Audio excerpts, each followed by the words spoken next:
Yan, good morning, bagong gising tayo. At nandito tayo sa ating mini farm. Plano ko ngayon tanggalin na itong mga pananim na ito. Papalitan na lang natin ng panibago para kasi wala na. Surrender na mga ito. So, tignan natin at tatanggalin na lang natin itong mga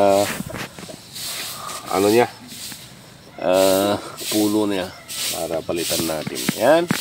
Samahan nyo ako sa simpleng napakagusot pa yung ating buhok.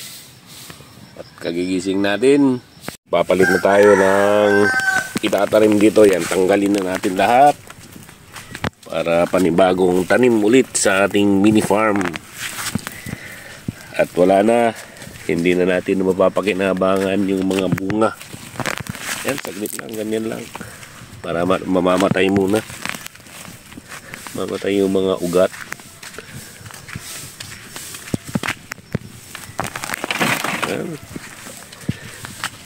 Palit tanim ulit tayo ngayon.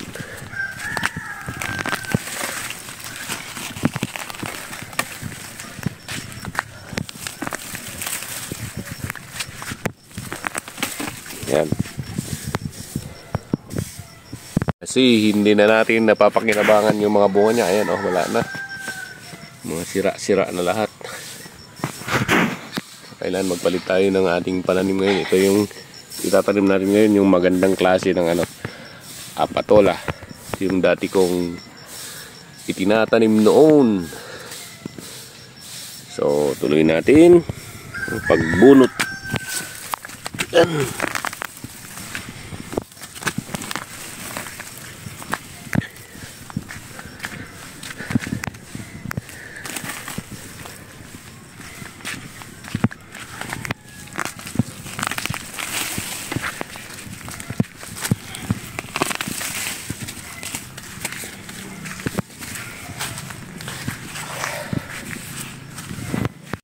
Sa ngayon lang kasi tumila yung ulan dito sa amin.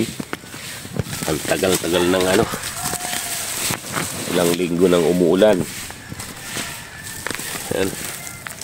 Sobrang tagal ng umuulan. So, may mga bunga pa pero wala na. Hindi na pwede. Hindi na pwedeng maggulay. Kasama ko si Tito Hel. At nagre-reklamo sa misis niya. Ayan, ano ang tawag dito? Maraming bunga ngayon yan, Ang tawag sa lengguwahe namin ay parda. Ito yata yung yung bataw. Hindi. Patani. Yan, daming bunga, Ayan po yung bunga nito. Masarap to. Sarap yung bunga niyan.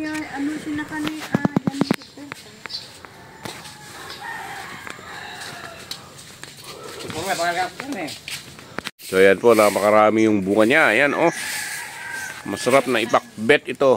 Ayan, Hindi ko alam yung parda at patani, magkaiba yata. At ito pati kamoteng baging, ayan, umakyat na. Ayan po. Ang galing.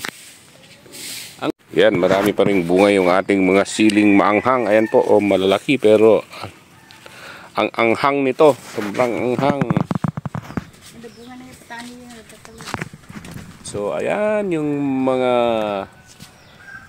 siling maanghang. Ang dami niyan. Ang problema, pati ibon, nakikikain ng sili natin. Sila nagubos. Ayan po. Na-scam ako dito, hindi pala yata grapes. Bakit may mga ganyan ito? Yan. Bakit mahaba yung niya? Hindi yata grapes. Hindi ko lang alam.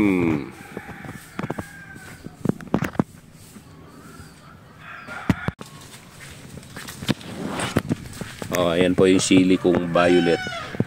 Marami ring bunga, maanghang din po ito. Yung mga violet na yan. Ayan, yan po ang siling violet. Yan po yung mini waterfall dito. Yan, napakaganda.